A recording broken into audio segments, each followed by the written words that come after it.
Captain's Log Supplemental. Day 3 of our orbital observation of the Industrial Age civilization on Prindosha 3.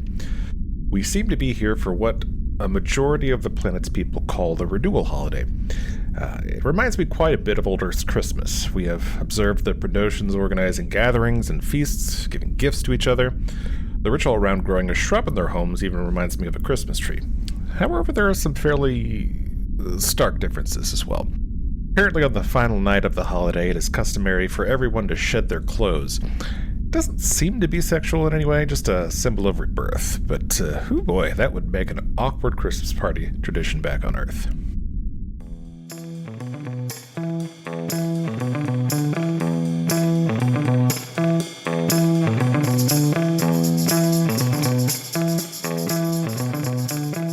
Hello, everybody, and welcome to another episode of Captain's Log Supplemental. My name, as always, is Stanford.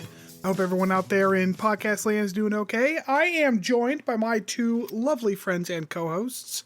That is Chris Emmerich. You know, your name's not always Stanford. Some people do call you Matthew. Yeah, but, they're wrong. My name is still Stanford. And Robertson Beach. Hello. Our producer Mariah is also floating around in the channel, but she doesn't like to say anything, so. Captain's Log Supplemental, we rewatch all of Star Trek, starting in, continuing in chronological order, by the episode start date. We are still working through Enterprise. We're in season 2. As we say at the top and the bottom of the show, please, take some time. Review, rate, tell your friends about us. Definitely tell your friends about us. We do keep getting, every week or so, another listener or two. So, we're getting there, but we need that exponential spread. I did just get my voice talent to record for my commercial, so I'll get that done next week, and hopefully that'll get some more ears in the podcast as well. Such a nice voice he has. He does, too. It's gorgeous. Gorgeous. So have y'all recovered from Thanksgiving yet? Yeah, I was so uncomfortable after eating my meal. I mean, as is tradition, but just I ate and then I ate some more. And then 5 minutes later, I'm like, what? Why have I done this to myself? Mistakes were made. Mistakes were made. Didn't you have 2 Thanksgiving dinners back to back? Yeah, we did a smaller Thanksgiving at home with a family friend, and then we went over to somebody else's house on Thanksgiving, and had a big old meal. And that the first night wasn't so bad. The second night, yeah, that was whew. Oh boy. Yes, we're in the States, so our Thanksgiving we are recording now at the end of November. So for those Canadians, I think that shit was a month ago. They had theirs early. Yeah, real Thanksgiving was a couple days ago. Real Thanksgiving. This episode will be coming out on Christmas, so by now I'm probably eating an egg roll. As people are listening to this. Sweet. My cold open lined up quite nicely then. Was that not intentional? It was, yeah. I'm pretty sure this is going to be around Christmas, but I wasn't 100% positive on that. Yeah, no, this release is actually Christmas Day, the 25th. Perfect. So, if I've done my math right, which is, there is quite a good chance I did not. And Rob, I guess you and Kelsey had a pretty good Thanksgiving? Yeah, we did. We had a little Nerf football turkey that was cooked to literal perfection. Kelsey did a great job. How long did it take? I've never eaten cooked to perfection Nerf. I'm sure it was good, though. It took about an hour and a half. I mean, based on every turkey I've ever eaten, that's about right. Ugh. I'm not a big fan of turkey. I'm told that my turkey is some of the best that people have had, which, I'm gonna tell all our listeners that I apparently am the greatest cook that's ever lived. But I personally, I'm it's turkey, it's whatever. Yeah, and that's the end of that discussion. So, this week's episode is The Communicator. And I had thought at the top, they don't mean an actual device. They mean a person. I was incorrect. Yeah. I expected this to be a Hoshi episode, and it was not. Right? That's exactly what I was thinking as well. We get a cold open of the dorky shuttle pod coming at us. Every time we see the front of one, it just looks like a Cyclops wearing a glasses. Oh, I really like these shuttle pods. I do not care for them whatsoever. I find them stupid looking. I like the little in-atmo wings that come out. Yeah, that's right. We see those in profile later on in the episode. If their front wasn't like they stuck a fishbowl onto the front of the thing, I would probably like them better. And Archer and Reed and Hoshi? Yeah. Hoshi hop out of the shuttle pod and they are discussing their mission. Their foreheads are all weird because I guess they had some prosthetics done by the Dear Dr. Flux. We get a decon scene that does not involve them getting naked, weirdly. Yeah, and by the way, this must be what it's like for like any alien actor on Star Trek. Like after the show's over, just peeling off the head ridges, peeling off random facial adjustments, prosthetics. Yeah, not the only time we see it in this episode. Yeah.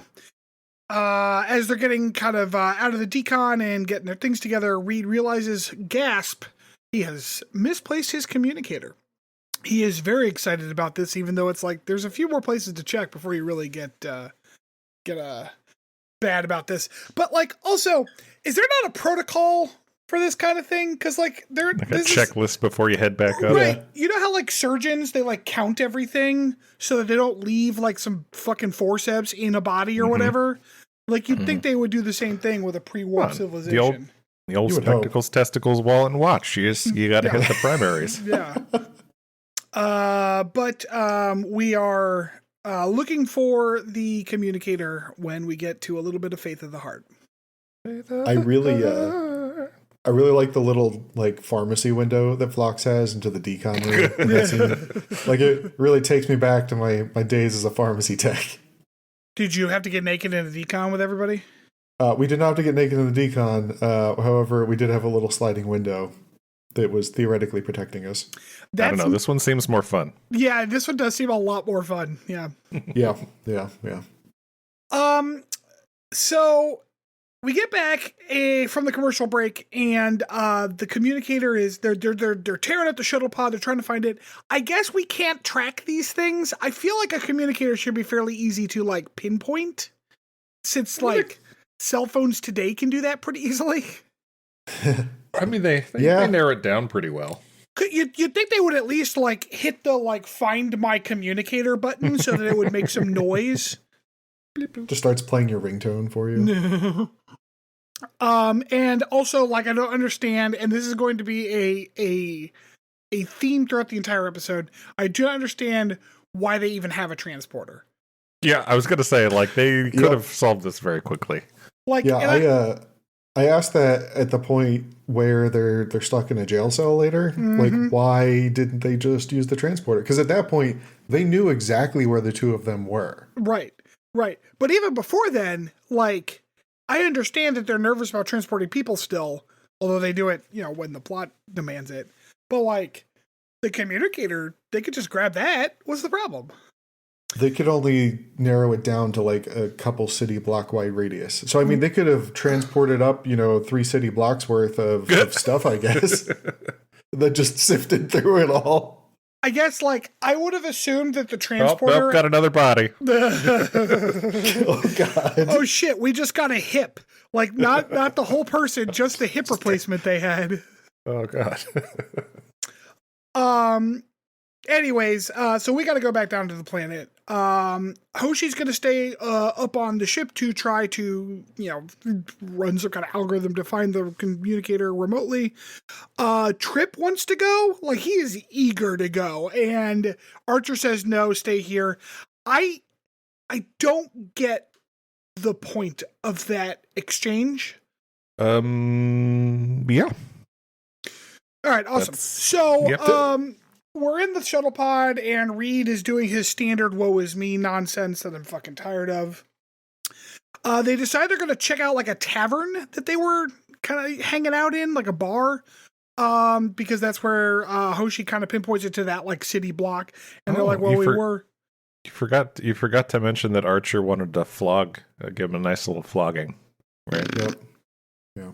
Oh, yeah. As a suggested punishment. Yeah. By the way, Reed is way too willing and like excited to be punished for this. My note here is stop throwing yourself upon swords. I didn't think about the like the BDSM aspect. Yeah, it goes right along with that one fanfic you read us. Reed's like, I'm so sorry, sir. You'll have to bend me over your knee and spank my naughty tushy. Exactly, yeah. They go into this bar and they're like, I don't see it. And he's like, try your scanner. Like, did you not use the scanner outside to see if it's here? Like, I'm willing to suspend my disbelief that they can't find the communicator's exact location from the ship. But like, once you're down on the street, like that scanner can go through walls and shit. Fucking find the thing. I guess they didn't want to be observed using the scanner. No, all of a sudden they're just really concerned about violating people's privacy. That's what it is. We get a moment where even off screen, somebody is really gross to Hoshi. Wait, what? Yeah, Justice? The bartender comes over. He's like, hey, where's that nice young lady I was eyeballing yesterday? It's fucking Jesus. I am surprised they even let Reed have a scanner. It's like, you gotta draw. They should have put like a little wristband on it so it wouldn't fall. A little lanyard. Mm-hmm.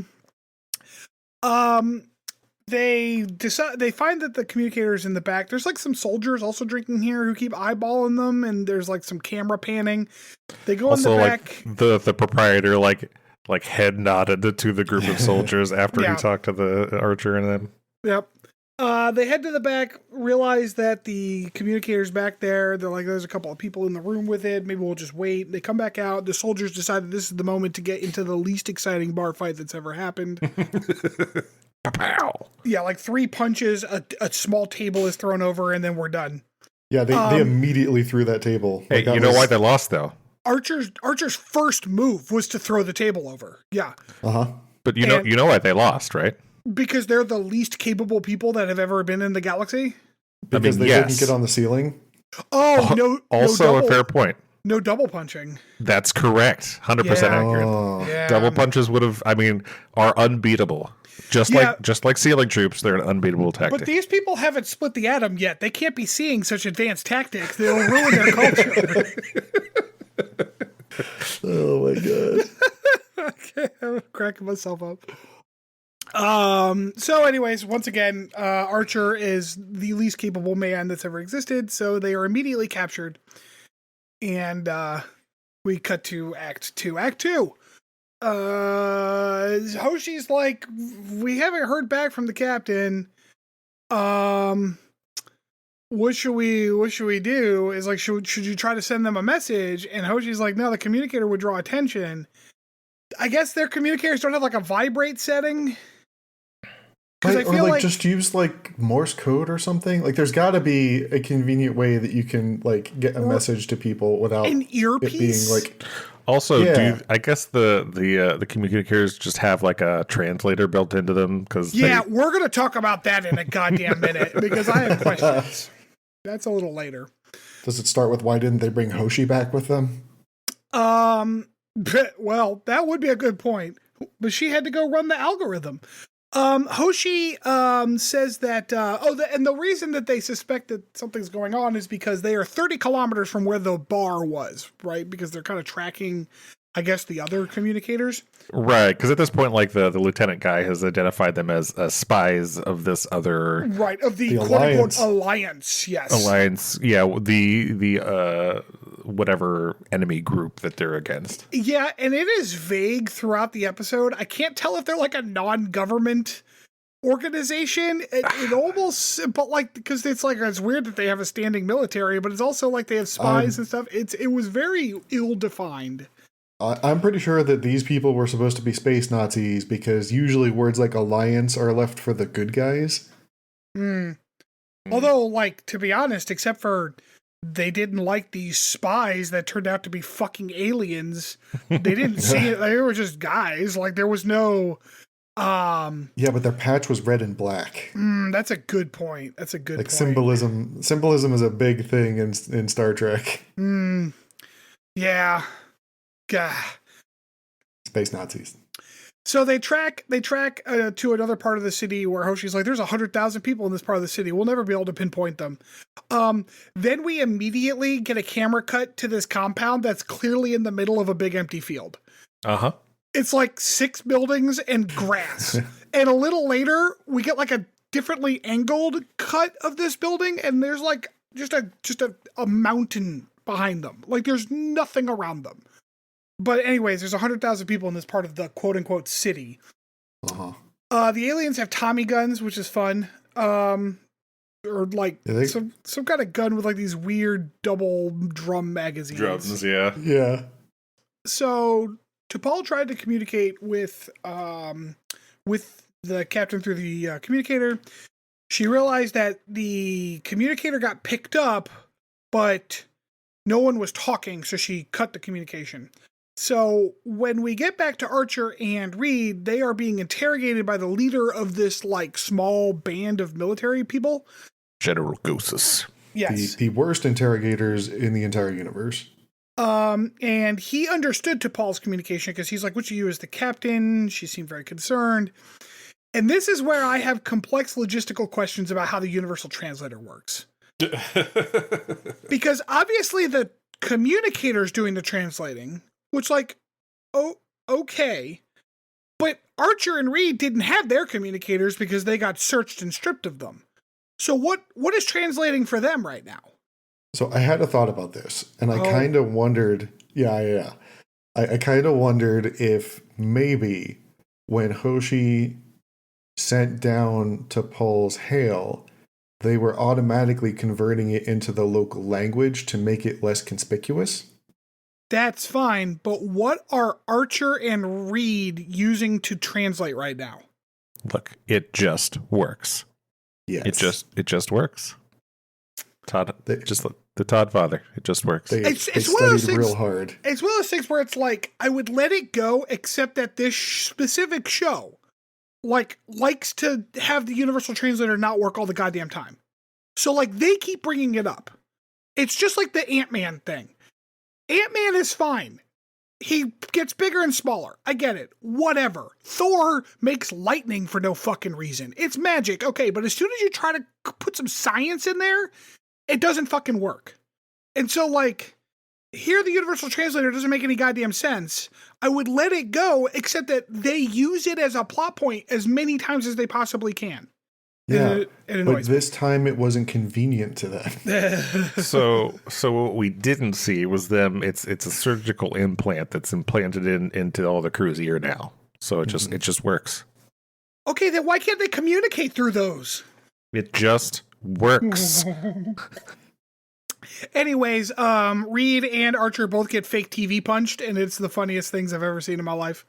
Mm-hmm. By the way, backhanding somebody very hard is an excellent way to break your hand. Punching anyone, like hitting anyone in the skull in any way other than an open hand slap is an excellent way to break your hand. Like, you should not punch people in the face. You will more than likely break your hand and do very little damage to them. Skulls are hard. Reed is bleeding red blood, and his little mask thing kind of peels off, and Archer's peels off, and they're all like, what the fuck are you? Shit! You have slightly different foreheads than us. This is insane. Well, the red blood, I think, was the bigger indicator. Sure, I know. It's just silly. And, I like that they said that iron was a toxin on this planet. That is fun. Also, what did they make everything out of if iron was indeed a toxin? Well, I mean, we make stuff out of lead all the time. Doesn't mean you should eat it. Yeah, fuck you, Rob.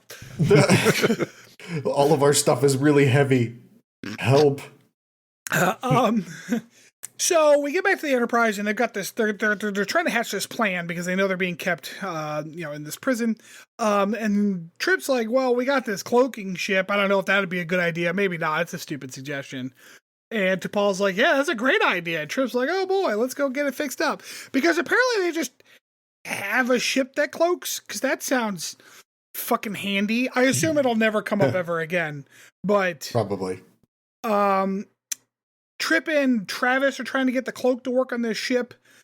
I don't know. Maybe they should try to do it with the door closed, but what do I know? Anyways. Oh man, that's what I said too. That hatch is pretty cool though. I like that. It was just like the half the fucking ship opens up. It opens up like those old Fisher Price, like, dodecahedrons with the shape cutouts that you have to put the shapes into, and then you like split it in half in order to pull the shapes out. Mm. All right, apparently I'm the only one who played with that too. So Trip tries to get the cloak to work. He breaks something and catches the cloak disease. I put it as the cloaking device spooged on him. Yeah, I wrote, wait, what? Is cloaking like a contagion? Yeah, so basically Trip's arm is now invisible because he got cloak radiation on him. I don't think that's how cloaking works.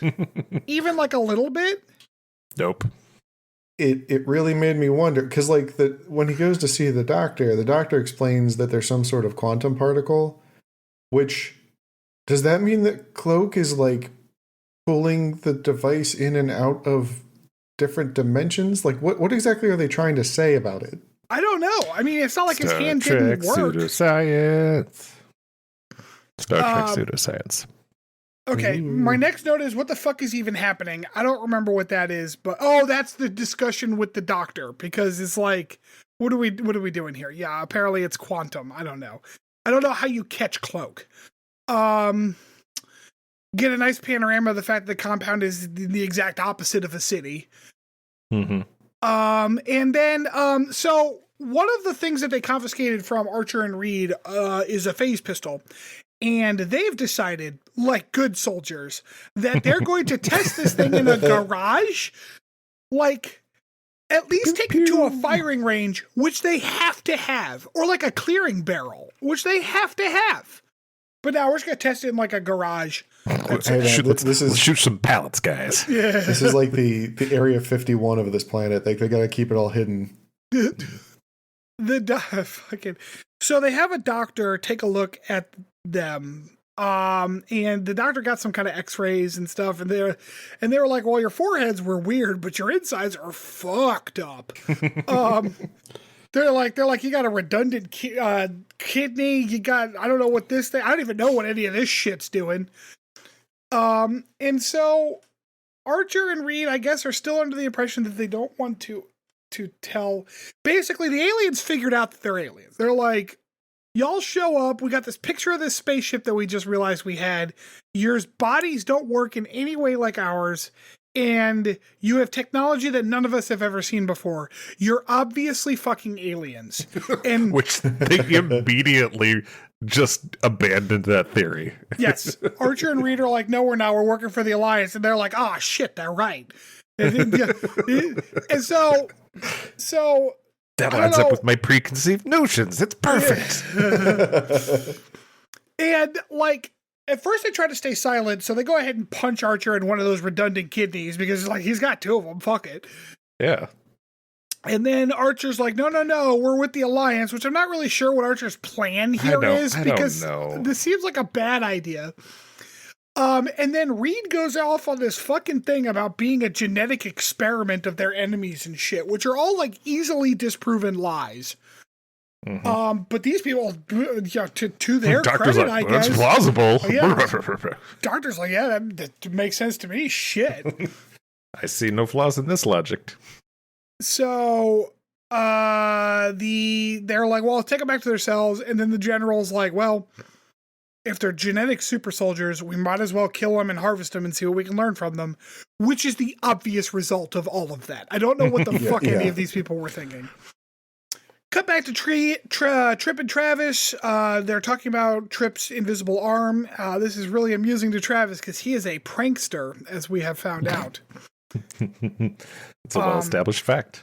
Yes, and he said it'd be good for stealing popcorn at a movie theater, which is all right, Travis. Whatever, man.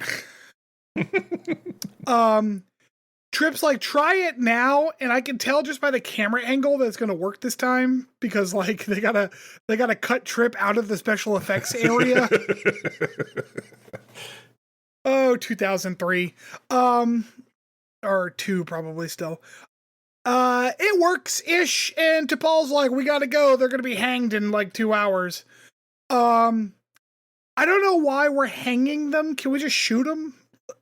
It was very drawn out, like hangman moment. Like, they should have just used it to test the phase pistols on them. See, that's efficient right there. I have another note here. Is like, I guess we still can't just transport them out of here, or transport someone in. We've done that twice, but no. Yeah, specifically for Prison Break.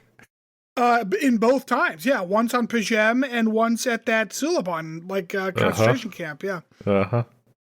Archer's like, fine, let's tell him the truth, which I feel like is a little late now. They were literally already believing the truth, and Archer's like, nah, let's not do that. They have this interesting conversation about, like, whether or not T'Pol believes in sacrificing crewmen to prevent cultural contamination. This is kind of an obscure point, but, like, obviously she does, because she told that whole story about Carbon Creek. Right. And that was, like, the entire plot of Carbon Creek. Uh-huh. And then they talk about, we shouldn't contact pre-warp societies and let them know stuff, and I'm still annoyed at that because the Prime Directive is stupid. Oh, speaking of which, bingo for violating the Prime Directive on this one. Like, you got bingo? Oh, no, not I got bingo. Like, for bingo cards, that is one of the spaces. Yeah, I got it too. Fucking hell. I also got it. Awesome. Good call. I completely forgot about that one. Act 4. The cloak's just working now, so cool. They're gonna lead Archer and Reed off to the hangman. They tie their hands up with ropes, because I guess they don't have handcuffs. They have, like, double drum mag, like, super guns, but no handcuffs. The pod's cloak kind of stops working for plot reasons, and these alien airplanes start shooting at them. These are the most whack-ass airplanes I have ever seen in my entire life. They look like an A-10 Warthog with extra wings stuck on them. Yeah, man. Extra lift. No notes. That's perfect. Yeah, that's how airplanes work. I apologize. My mistake. Yeah, triplanes. I mean, that's why there's so many triplanes around right now. They are jet planes, by the way.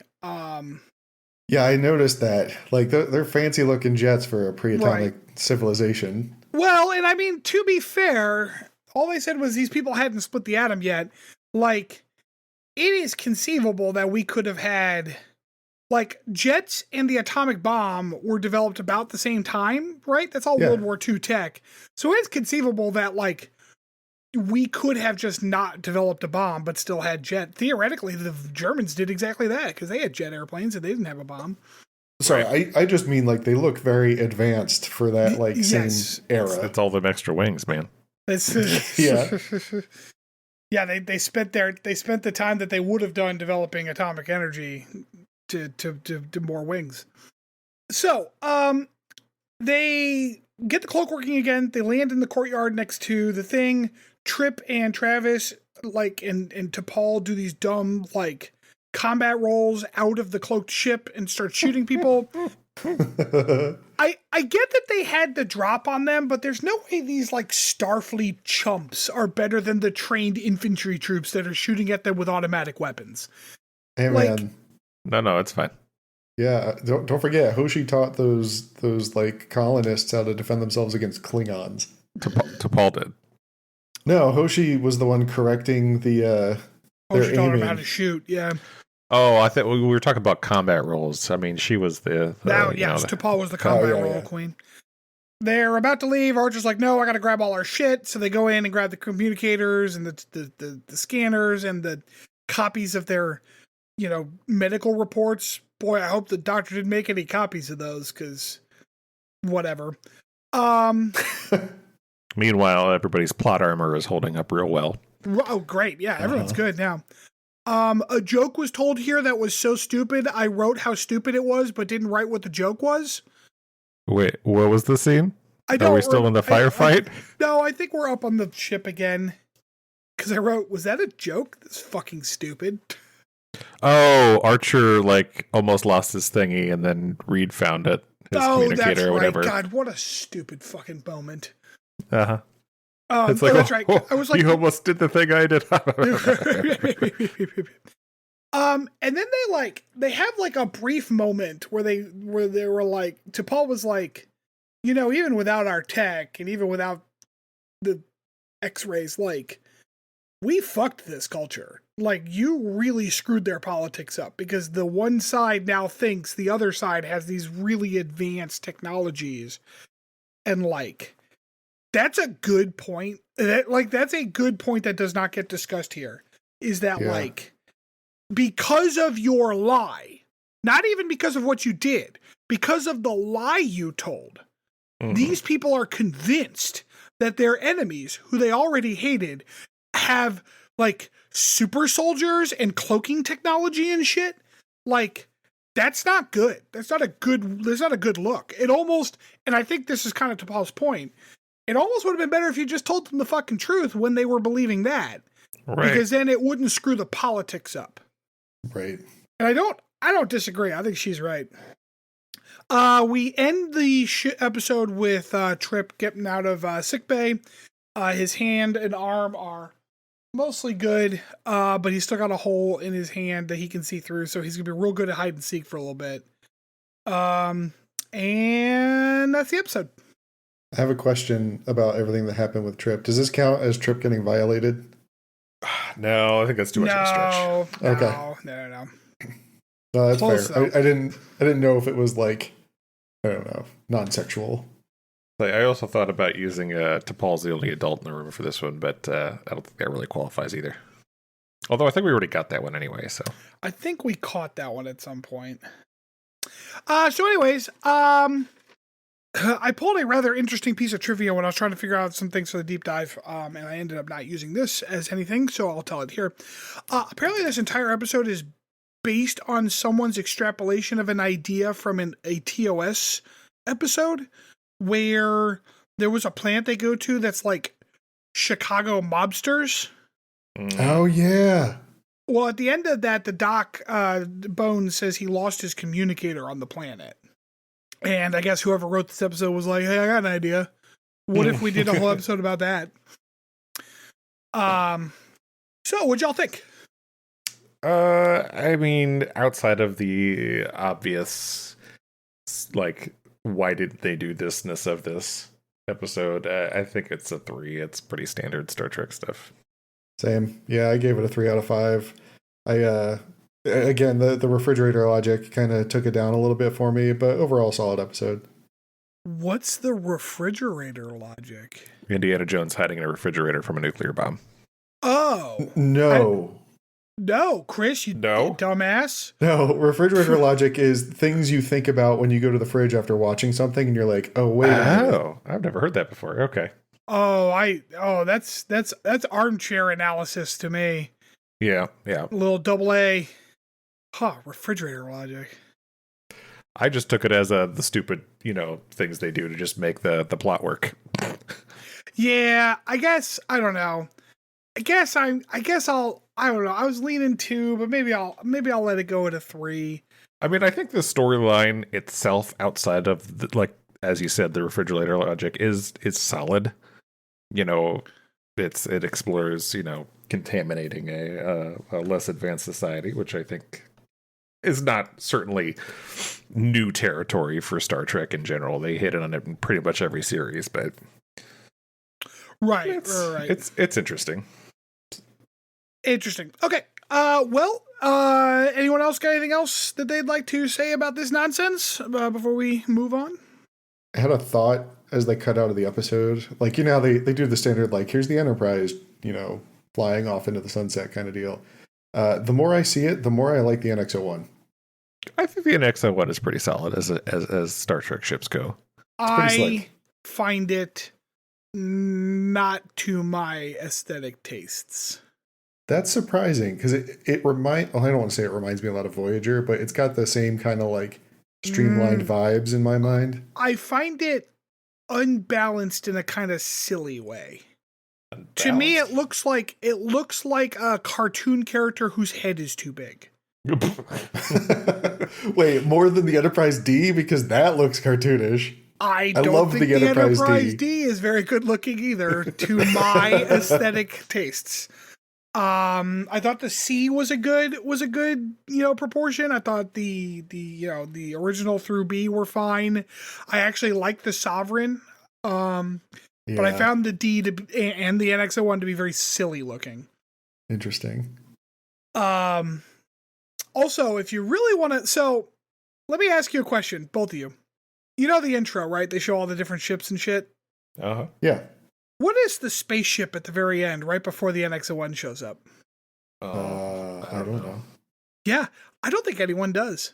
Because from the back, it looks like it's supposed to be the NX-01, but it's not. It's a completely different ship. Like, the engine profile is radically different. And I have no idea what ship that's supposed to be. Well, now I kind of want to go watch the intro again to see what you're talking about. Memory Alpha has the answer. Oh.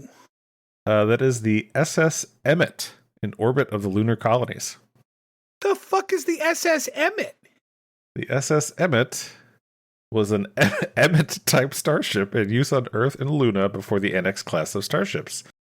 Let's see. In his blog, Doug Drexler names the ship as the SS Emmet. The name comes from the CGI model files the ship was saved as by the art department. The name was not invented by John Eves, Robert Bonchoon, or Doug Drexler. Bonchoon speculates it was an internal name used by the art department or an arbitrary choice by the model builder. Additional views of the design can be found at the Drex Files. Interesting. Okay, so it is just supposed to be some random ship. Okay. Pretty much. Interesting. The way it pans and stuff, it looks like it's supposed to be the NX-01, and it's close enough that if you're not really paying attention, it kind of looks like it. But every time, even when I was watching the show back in the early 2000s, I was like, those engines are wrong. What the fuck ship is that? Well, there we go. And on that note, we will take a break, so we will be right back.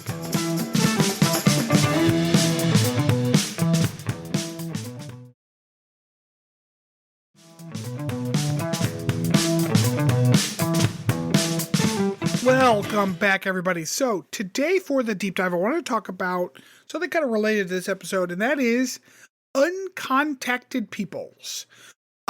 So Star Trek often goes into the idea that we're going to, in some way, shape, or form, study or observe people who have no contact with the wider star-traveling, star-faring, the galactic community. Right. These are civilizations that are pre-warp, and so therefore they just don't have access to, the broader neighborhood around their star.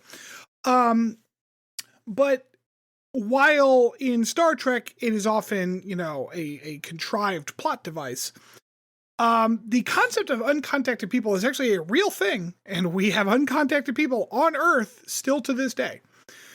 How much do you two know about this particular topic? I've seen a little bit. Some. Okay, I know there's like tribes that have been uncontacted. Like they attack people who approach, so they've never been actually contacted. Yeah, my favorite are the people of Sentinel Island, and I think it's the Indian Ocean. The Sentinelese. We'll be talking about them later. Yeah, they legit chased off a helicopter with spears.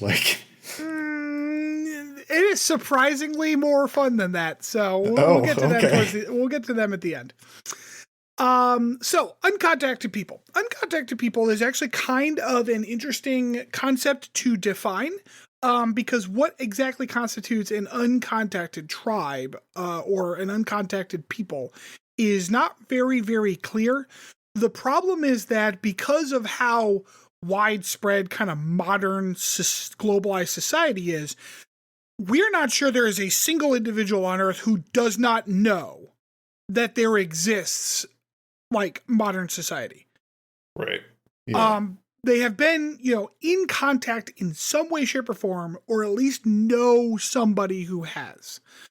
But the general definition that the Inter-American Commission on Human Rights, which is a UN commission, uses, they call them indigenous peoples in voluntary isolation. So not that they necessarily have never had contact or don't know about the, kind of the wider human societies, but that they have expressed in some way, shape, or form a desire to stay isolated from that global society. Go away. Many times that the expression of that desire is rather violent, but it is not always. Okay. Obviously, since the days of like colonial exploration in the 15th and 16th century, the number of people who have been contacted who are uncontacted has gone down substantially. Sure. Today, we think there may be as few as 10,000 individuals total who are in like an uncontacted status. Obviously, that is a tough number to pin down specifically because because they're uncontacted. We have no contact with these people. Yes, but the best estimate by several international groups is that there are about 100 to 200 tribes of people, numbering about 10,000 individuals total. Most of these tribes, can you guess where they are? Brazil. Yeah, that is absolutely correct. South America in general, but particularly in northern Brazil. Do you know why? The Amazon rainforest. That is absolutely correct. The Amazon rainforest is particularly dense and rather large. And while Brazil is a very populated country, it also has a lot of rainforest landmass that is simply too difficult to really thoroughly populate. So there's plenty of parts of the rainforest that are not traveled by people very often.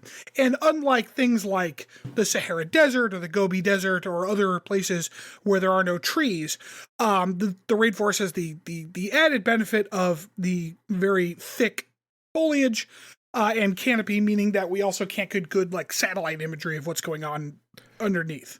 Right. Yeah, also, I learned in Hoi 4, don't try to fight a war there. It's the worst. Yes. Hoi 4. Oh, the World War II one. Yeah. Uh-huh. It also tracks in Vicky as well. Oh, I bet. Aside from Brazil, the next most populated area of uncontacted peoples is Papua New Guinea. And then there's a couple sporadic ones here and there, including Sentinel Island. Say lots of jungle area, basically. Yes, and there was actually a tribe in Australia until I think very recently, but they actually were I believe they self-integrated a decade ago.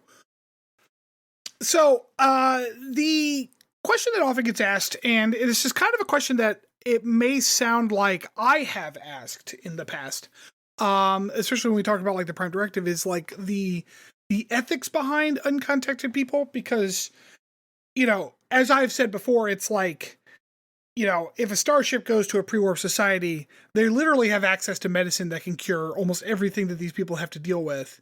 And yet we won't do that. So isn't that kind of an ethical problem? And so the question becomes is that true for uncontacted people as well? And I think that's where the voluntary isolation thing kind of comes into play. 'Cause it's, they do have access if they want it, but they have decided to not take it, and that's fine. I do not think that's inappropriate at all. Sure.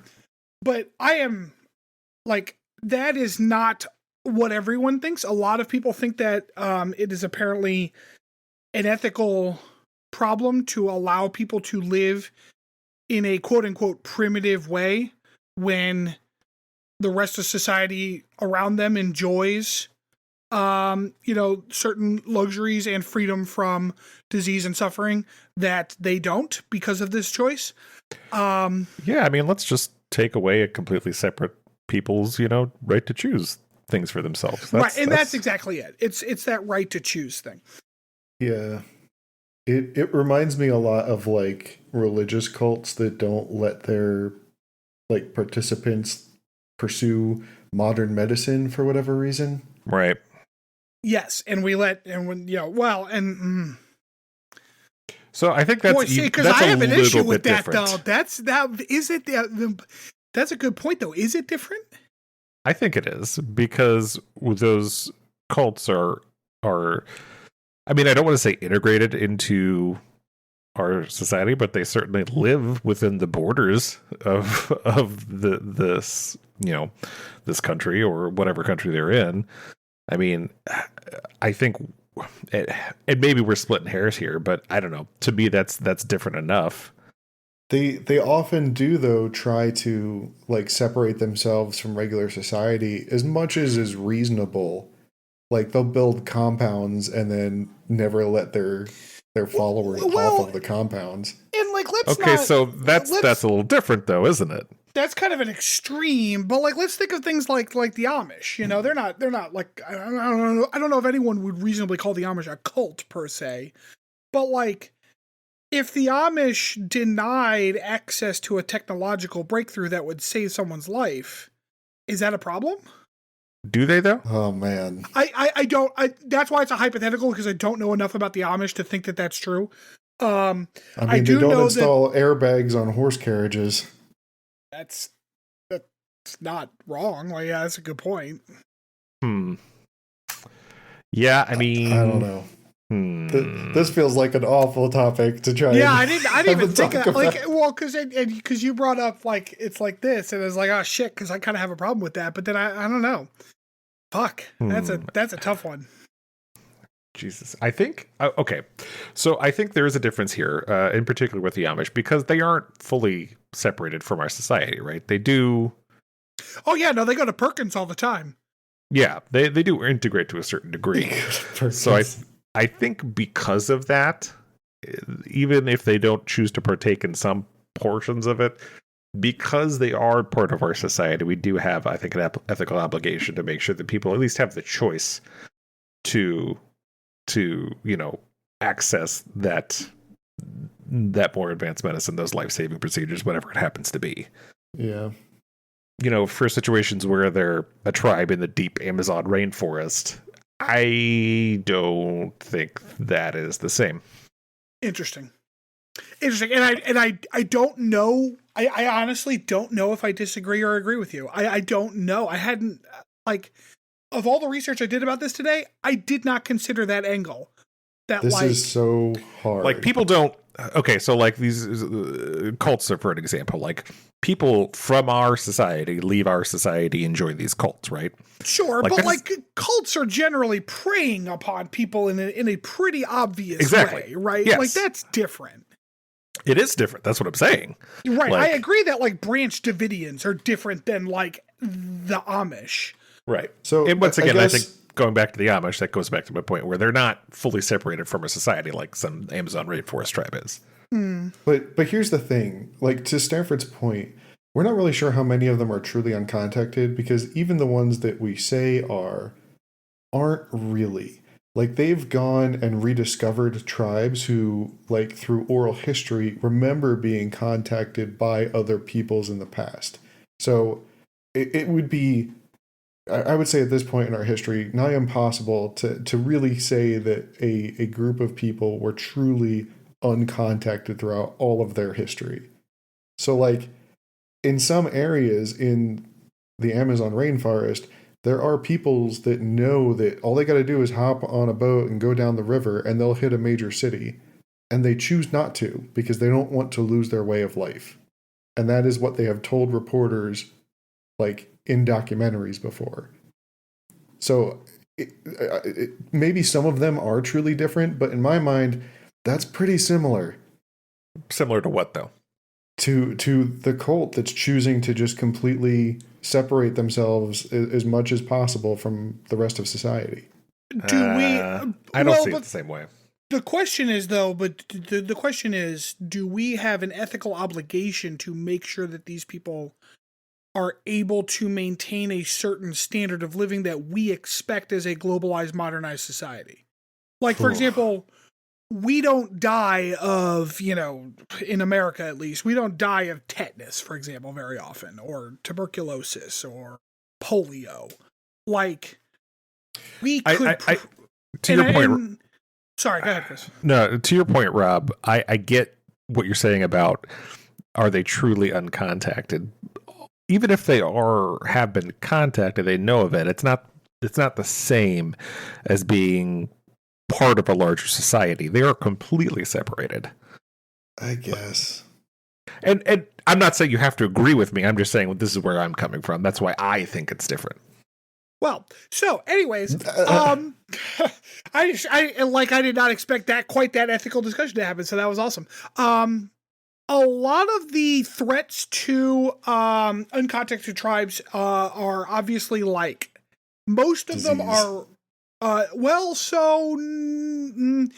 yes and no. Yes, that is often a problem, but that's not the reason, right? Like disease happens from contact, but the reason they are contacted is not that. Usually it is resource harvesting. So lumber, mining, these kinds of things are the ways that, especially the ones in South America, are often incidentally contacted. In Brazil, they have created a department called, I do not speak Portuguese, so I will use their acronym. That's a crazy name for a department. It's basically the foundation, the National Foundation of, they use the term Indians, which we don't really use in America anymore. We say Native Americans, but it's FUNAI, FUNAI. This department, they sound incredibly badass because they're basically like, our job is to look out for these people as best we can. They're often very critical of the Brazilian government whenever the Brazilian government expands operations into the rainforest or allows companies to do so because of these tribes that are out there. Yeah, I mean, cattle ranching that's one of the big things over there. That's decimating rainforests is ranchers cutting down forests to create grazing fields. So not on this part of the Amazon. You're thinking of the part on the southern ends of the Amazon towards like the Brazilian highlands. This is actually in the far north of the country. Most of these tribes are, and the issue there is mostly lumbers and mines. Interesting. Because it's up by the actual Amazon River. The grazing is happening because I don't know if you're aware of how Brazil is kind of laid out, but there's like a fairly flat but like highland area. Right. And then the grazing is on the kind of border of that and the jungle itself. So that's where all like that burning was going on a few years ago, probably still is, in order to clear land for cattle grazing. Yeah, other side of the jungle, basically. Oh, so they're being fucked from both ends. Nice. Let's see. Indigenous rights activists have often advocated indigenous peoples in isolation be left alone, saying that contact will interfere with the self-determination. On the other hand, experience in Brazil suggests that isolating people may want to have trading relationships and positive social connections with others, but choose isolation out of fear of conflict or exploitation. So not that they don't want to maybe trade here and there, but that they are afraid that they'll be exploited or fall into conflict. So this organization has actually set up trading posts that are like safe for these people to come and trade things for like metal tools and cooking instruments. They'll often offer them vaccines and stuff, like all voluntary. And they've also like prevented them from fighting each other a couple of times. In like a diplomatic kind of way. It's very like, if you want to think about how the Federation works with like pre-warped societies, this is the organization you want to look at because it's very cool. These people are very cool.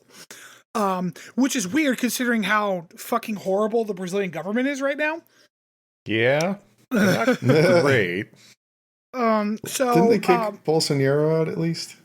I don't 100% remember. That sounds pretty right. Sure. Yeah. That's a step in the right direction, at least. Yeah, these guys sound pretty awesome. So, like, if I can, I don't know what I would recommend doing from a political standpoint, but I kind of appreciate what, like, the philosophy in American medicine is, where you attempt to treat, but people can refuse treatment. So, like, you offer your help, but you honor their decision to not help if that's what they choose. Sure. And it sounds like that's the route these guys are going too. Right, absolutely. And then? Sorry, I was just reviewing my notes here. So I want to talk, that there are, in a lot of South American countries around the Amazon, there are uncontacted peoples. I also said that there were some Papua New Guinea um, tribes. But I want to talk about a couple of specific examples. First, the rather kind of sad case of the last North American uncontacted individual. So this is a man by the name of Ishi, and he was uncontacted up until 1911. So this man lived in like the northern part of California. For like the end of the 1800s, he was part of a small tribe of people, the Yahi people, who eventually all were just basically massacred by specifically a genocide perpetuated by the American government. You know, this is all that Custer nonsense with our Western expansion. So basically, like at the end of this massacre, this man was alone. And he eventually, I guess at age 50, he lived by himself. And then I guess he got to 50 and decided that he was done living by himself because he couldn't really like do it anymore by himself. So he just kind of emerged. And a couple of anthropologists from the University of California, I believe. Yes, Berkeley. Basically like took him in, and in one of the most depressing sentences I've ever read, they studied him and hired him as a janitor. Oh. Because like, you can't just give the guy a fucking place to live. You got to make him work because America. However, that is not the most depressing sentence you're going to hear tonight, because they called him Ishi, which is actually the word man in the Yana language, which is a tribe that was kind of near to the Yahi. And the reason is because in Yahi cultural tradition, one's name can only be given to somebody else if you are officially introduced by another member of the tribe. And God. Yeah, he Sad actually face. He said, when asked his name, he said, "I have none because there were no people to name me." Like it's one of the saddest things ever. And eventually he, passed away. This is 1911 when he came, out of isolation. So like there are pictures of this man. It's rough, but it's not all uncontacted are quite this sad, because we're going to finish this up by talking about the Sentinelese. The Sentinelese are probably the most famous uncontacted tribe. Both of you have heard of them. These are the North Sentinel Islands. It is a chain of islands on the other side of the Indian Ocean from India, over by, oh boy, I am not good at geography. Is that like Cambodia area? Vietnam, that kind of area? Yeah, I think so. The North Sentinel Island, there was actually a chain of island and a bunch of people that lived on these various islands. However, the tribe that lived on this particular island was like notoriously isolationist, even like in the past. And the island itself wasn't resource rich enough that like Europeans really tried to do anything with it. And so there's basically a tribe of people that have lived there consistently for like a couple thousand years, and they are still to this day not really contacted. However, there have been a couple of attempts. I'm going to try to kind of shorten. I had more on this, but we're running a little long. So I'm going to talk about a couple of contact attempts. One was by a National Geographic crew in the 70s. This is a fun one because they were filming a documentary called Man in Search of Man. And they were going to North Sentinel Island to basically to contact these people, to give them gifts and things. And they were on a motorboat that kind of broke on the reefs, and then the locals emerged from the jungle and immediately shot arrows at it. The crew made it okay. They got some The crew landed at a safe point on the coast. This is from Wikipedia. The crew landed at a safe point on the coast and left gifts in the sand, including a miniature plastic car, some coconuts, a live pig, a doll, and aluminum cookware. The Sentinelese followed by launching another volley of arrows, one of which struck the documentary director in his thigh. The man who wounded the director withdrew to the shade of the tree and laughed proudly while the others speared and buried the pig and doll. Buried.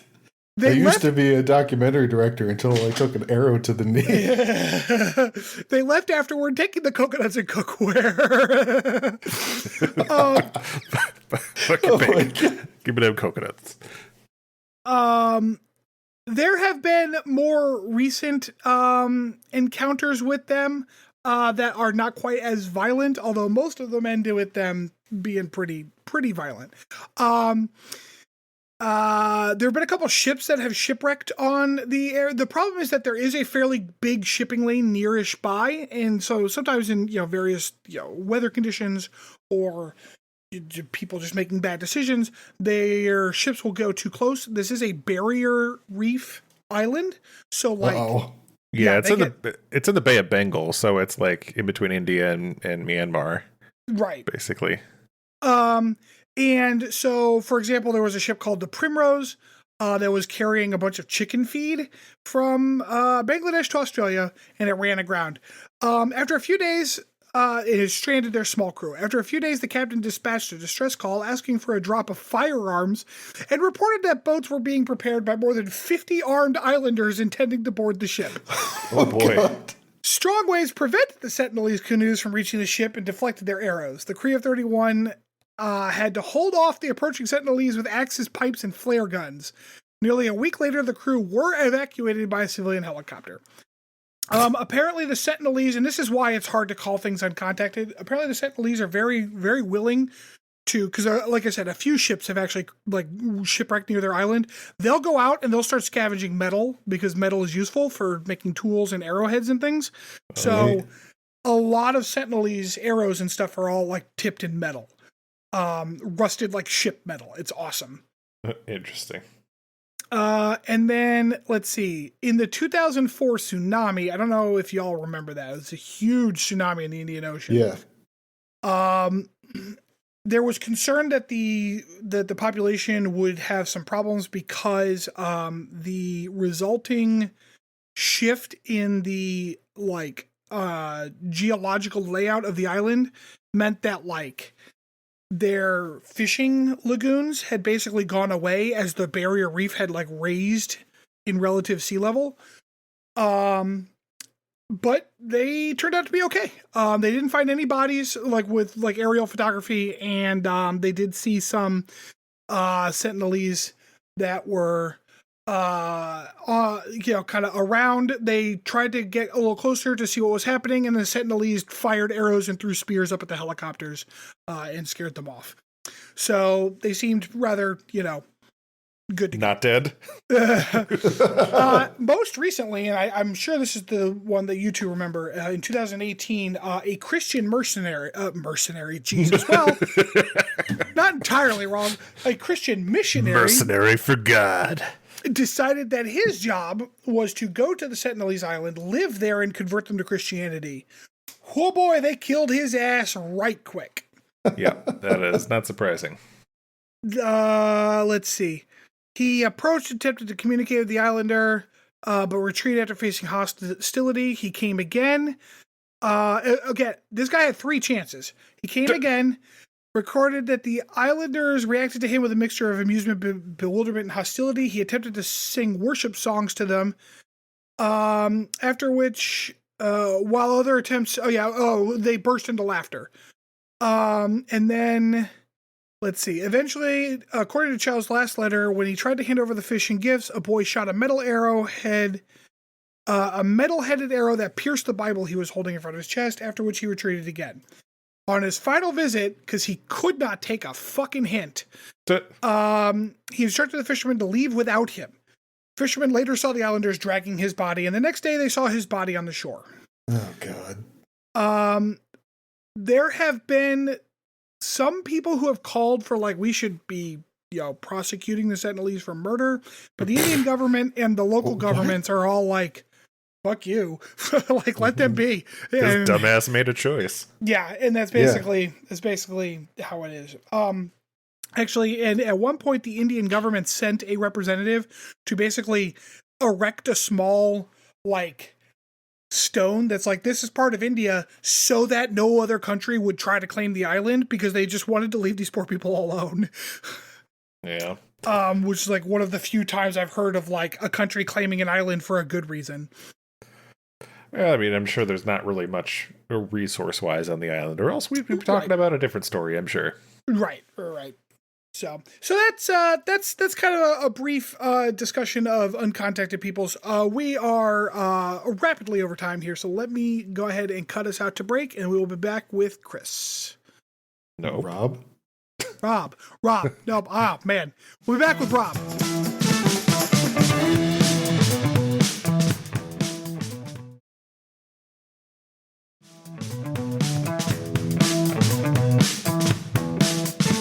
All right, welcome back, everybody, to this week's Potpourri section. So for this week, I thought we could take a look at some Reddit hot takes on Enterprise.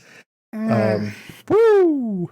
Yeah, I found out. So I frequent the Star Trek subreddit. I did not know, but I'm unsurprised to find out that there is a mostly inactive Star Trek Enterprise subreddit. Way too many posts postulating about where Porthos went to the bathroom. And let me just say, the copium is strong with this crowd. Yeah, I mean, I've browsed various things on Reddit that have to do with Star Trek, and I am always shocked at the amount of people that sing the praises of this show. Which, I mean, I've enjoyed some episodes, but overall, yeah, woof. Like. It's fine. I enjoy watching the episodes. I don't think that it's this, like, it's fun. There are a couple of tier lists that I found that were like, oh, Star Trek Enterprise is S tier. I'm like, no, it's not. It's not. Yeah. There is no universe where that is an acceptable interpretation of where this show ranks in the rest of the franchise. Ooh. But anyway. I'll let catch yourself white, man. Yeah. So I found some interesting posts here that I figured we could share and then discuss a little bit, maybe. Sure. About how stupid they are. You two are by far the more experienced Redditors, because I do not go on that site very often. I have opinions of generally the people that I have had contact with from Reddit, so like I assume that's going to be strong here because. I mean, just like any social media site, it is replete with people who should not be putting their opinions out into the world. Sometimes it feels like Reddit is a very dense concentration of those people. Uh-huh. Well, let's take a little journey, shall we? So this first post comes from When's Payday, user When's Payday, titled "A Night in Sick Bay." So recent episode. God, that episode was so bad. Mm-hmm. He writes, I actually like the premise of this episode and the fact that there's a lot of Dr. Phlox in it. I also generally don't have an issue with Archer like many do, but he behaves like a petulant child for the entire show. It's a good thing this episode is in season 2 because it would have turned me off right off of Enterprise had it been at the beginning of season 1. Did he watch season 1? That's what I want to know. Like, this is I was going to say, this isn't a hot take at all. This is like, this is 100% accurate. This is good, but I guess he thought that this episode was particularly bad as compared to the rest of the bullshit that came before it? Right, like, he doesn't seem to think that Archer was petulant at any point up until that episode. That's his defining characteristic. It's patently untrue. How many times have we used that as a descriptor in the last, 1.5 seasons that we've watched so far? Nearly 60% of the time. Yeah. 60% of the time, every time. Yeah. Next up, Stanford, you'll like this one. Comes from Punk Wrestler. Sequel to Quantum Leap. What if Sam jumped into Captain Archer in one of his subsequent jumps after Ziggy was turned off, and Enterprise is just a sequel of the original Quantum Leap? Stop it. That is a I've seen that take elsewhere. The like, let's have a crossover between Quantum Leap and Star Trek Enterprise, and it's very like, actors are allowed to do different things. Although, in their defense, it's not like Bakula seems to know that. So, yeah. Oh God, I don't even know what to say about that. Just, if that is like any show conspiracy theory that you've ever read, it's just patently ridiculous. Mm-hmm. Yeah, this is like Jar Jar Binks is a Sith Lord territory, I think. Oh God. Oh God, I hate that take so much. SMJ Bab 2020 had a long post here titled "OMG, I am loving Enterprise!" ! Just gonna no. Yeah, just gonna read you some of the highlights here. Well, I am absolutely in love with this show. I love the characters. It's quite a bit edgier than other Star Trek series, and there's so much skin. Oh, Jesus Christ. I mean, okay, well, they're not wrong. I even edgier. liked, edgier. I mean, it even does liked the read like it intro was song. written by edgelords, so Yeah, right. I even liked the intro song up until the 5th time. Then I wanted to tear my hair out, but even so, I liked that someone took the chance and tried to do things differently. I am so sad there are only 4 seasons. This whole show deserves so much more credit than it gets. Who's with me? I am not. And I will say, like, I find it like I don't disagree with people who complain about the intro song. However, I find that the show has so many actual problems that one is like a silly thing to complain about. Very minor, it's like, yeah. Oh man, that intro song. It's like, yeah, Archer's a petulant little bitch the whole fucking time when he's not like violating every consent that he can find. So like, that's a much bigger issue than I don't like the Rod Stewart song. Yeah, I mean, and I don't even, in essence, disagree with her argument that she's glad that somebody tried something different. Like, I don't even disagree with that in regards to the song. Sure. But it's bad. It's just painfully 2000s. All the things are bad. It's about like you're full on apologist mode if that's your take. Like, yeah. This next one comes from a user who unfortunately deleted their name, so we couldn't get that. But titled the most underrated Star Trek series. Ooh. I've probably watched this series 4 times over. It's timeless and is one of my top 3 Star Trek series. Timeless. I mean, does that mean it's 3? I don't know. Does he mention the other 2? No, he does not. What makes this show special? Chemistry between the characters, a subtle / dry humor, and great stories. Are you sure he's talking about Enterprise, Rob? Because none of that is true. I say it is neither subtle nor dry. No. Nor is there really great chemistry between most of the characters. There's a little bit of chemistry here and there. Trip does a good job with everybody because I think that actor's pretty good. Yeah. T'Pol and Hoshi are fine. Reed is awful. Bakula is fucking terrible. Listen, and Travis doesn't get enough screen time to be good at anything.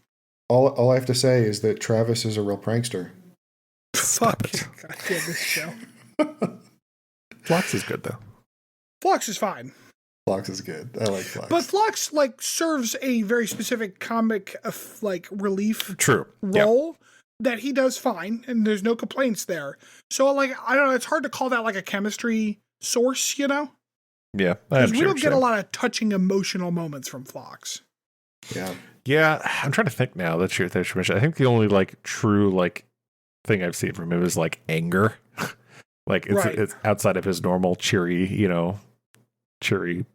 comic relief character. Yeah, I think that's because they've like pigeonholed him into this. He's either comic relief or providing some sort of philosophical or a genocidal argument. Maniac. Yeah. This user goes on to also say that the Xindi arc is the best Star Trek story arc of all time. Shut the front door. It's the best story arc of Enterprise, probably, but... So, the funny thing about that is, it's been a while since I've seen it, so I'm having a hard time. I remember liking the concepts of the arc much better. It is political in a way that no other Star Trek arc, to my memory, has been able to pull off. Does that make it the best? I don't know. I'm a poli-sci major, so I found it good. But that doesn't make it the best, I think DS9 had much better political story arcs than the Xindi one, but no. The only reason I'm going to push back against that is because the DS9 political story arcs, which were there, the whole thing with the religious sect on Bajor and whatnot, the Klingons as well. Sure, they walk in very well-trodden areas where the Xindi one was doing something a little different. But we'll have to get there when we get there. Fair enough. I see what you're saying there. I haven't seen enough to comment, but my understanding is that people they agree that is the best time in Star Trek Enterprise, but I don't think anybody particularly likes the Xindi. I have seen people in that one Facebook group I'm in that because I stay away from Reddit. Yeah, because Facebook is a font of objective opinions right there. But I have seen people in that group who are like, man, Enterprise was fantastic until they got to this stupid Xindi stuff, and I'm like, who the fuck? Whose take is that the first 2 seasons of Enterprise were the best? Of course, there was that one person who named their kid after Archer. Oh, that poor kid. French Batman 69 postulates nice Enterprise in D&D. Hi all, I love Star Trek, especially Enterprise, obviously. And I also love D&D. Wow, surprising. Another nerd topic. I was just wondering what classes y'all think the main characters are. I'm thinking Is Artificer this Steve for Buscemi? Trip, what? Cleric for Phlox, Fighter for Shran and Reed, but I'm not entirely sure about the rest of them. Some help, please? Who was the first one? Artificer for Trip, Cleric for Phlox, which I disagree with. I think he's more like a druid because of the animals. No, Rob. Clerics are healers. This guy has the most vanilla takes I have ever heard in my entire life. And then Fighter for Shran and Reed. So now we have to complete this, I guess. Yep. Yeah, that's what I figured we could do. Fighter for Shran. No, fuck you. No, I don't know. Nah. What's the other option? Shran's either gonna be some kind of rogue. That's what I was thinking. Oh, yeah, okay. I get it. Yeah. Yep, that's fair. I think I agree. Because he's never in a stand-up fight. He's always being sneaky. Right. Reed. He is the most vanilla of all the characters. He's very boring. Yeah, he is pretty boring. I don't like Artificer as a concept, so I find that to be a stupid one for Trip. Yeah, I don't know what else you would do with an engineer. He doesn't, but that's the thing. That's why I'm like, this guy has the most vanilla takes, because all he's doing is the job is engineer, so he's an artificer. The job is doctor, so he's a cleric. I had to chuckle because one of the responders to this post put Archer as a paladin, and I'm like, no, thank you. Evil paladin, maybe? I don't know. Well, it's not about evil or good. Oathbreaker paladin, maybe? Does Archer have, this is an honest question, does Archer have any ideals that he has not at some point broken? No. Oh. So he's definitely a bard then, right? No. No, because he has to be successfully good at being charismatic. And he can't even apologize. An uncharismatic bard. That was his bard's dumb stat. Fake apologize. No, what is Archer's a doer? Archer's he's a fighter. Archer's he's pretty much a fighter. Yeah. He's a fighter who was given too much responsibility. Yeah, charisma is clearly his dumb stat. So what's Hoshi then? She could be a bard, maybe. That was my initial thought. There is a speech bard out there. Yeah, eloquence. But you could also do like a wizardy or a sorcerer kind of person, someone who's good with languages. Yeah, I was thinking bard, but who are we missing? Anybody? Travis and T'Pol, I think, are the last two main characters. The problem is that there's not enough magic going on here, so it's hard. You're nuking so many of the classes. Well, I guess T'Pol would have to be like some type of like psionics, right? There is a Scion class, Yeah. It didn't work out very well, so they kind of dropped it, but it does exist. Yeah. One of the replies had her listed as a monk, which I don't disagree with. Technically, she was at a monastery. Yeah. So. That's not wrong. I think that's fair. Maybe, all right, yeah. I can see monk. Yeah. What about Travis? Boy, Travis. Is there a prankster? Yeah, rogue. Sleight of hand. He does want that invisible hand, so maybe he's like what's the arcane trickster? Arcane trickster. Yeah, he's an arcane trickster. There you go. I like it. That's a rogue. All right, and then just one last one here to see us off. Comes from Fatal Yahtzee Injury. It finally happened. After actively avoiding Enterprise for decades, I've decided to sit down and give it a fair shot. Nope. It has been decades. Since doing so, I've developed this strange feeling in my chest. I can only say that I've got faith. Faith of the heart. Shut the fuck up. No, that's called a heart attack or a heart palpitation. Heartburn. Yes. Oh my God. I don't, it's one thing to be like, I don't know, I like it. And that's fine. You know what? I like the world. I like the movie Waterworld. Waterworld is an objectively terrible movie. Yes, really. I love every minute of it. It's, well, the sexual assault part's not really that great. Yeah. But it's made up for by every other part of that movie is just so fucking ridiculously fun that I just have a good time with every single moment. Yeah. I will say I'm a proponent of like what you like. However, man, there are some objectively bad opinions out there. And that's what I mean. Like, it's one thing to be like, it's not a great show, but I like it. I don't know why. Or like, it's just, it reminds me of a time in my life that I really had whatever. Fine. But to be like, this show is good, and here are the objective reasons I'm using. And it's like, none of that's true. Like, the show is objectively troubled in many ways. Yeah. Like, you're allowed to like it. That's fine. You're not a bad person for liking something. But like, these weird apologisms that I can't handle. Outside of even just the bad parts about it, there is not one high point in this show that measures up to any of the other like Star Trek series. I mean, the idea that like, and I know that Discovery is not a popular show among a lot of the diehard fans, but the idea that this show is somehow objectively better is baffling to me. Yeah, they're pretty same level for me. Oh, I would take Discovery over Enterprise any day. Oh, me too. Absolutely. I mean, granted, I haven't seen all of Enterprise yet, and maybe it does really get better, like everybody seems to say that it does. But the best Enterprise is not as good as the worst Discovery. Maybe my opinion on Discovery is colored by recent seasons because the earlier seasons were better. But yeah, I don't know. I think the more recent seasons of Discovery had their own charm that I didn't hate. It may just be that gorgeous man who runs the Federation in the future. He's y'all remember the Mummy?